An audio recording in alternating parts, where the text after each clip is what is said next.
So we know that the formula of a plus b square is equal to a square plus b square plus 2ab, and the use of this formula will be if we have value of a is 10 and value of b is 20, then must we apply the formula like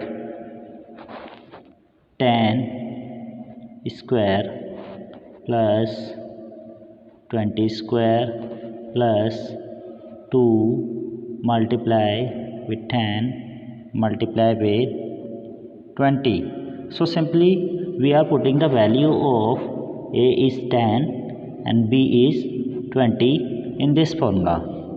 So finally we get 10 square, you also know that 100, and 20 square is 400 plus, and multiply of these number 2 times is 20 and 20 400.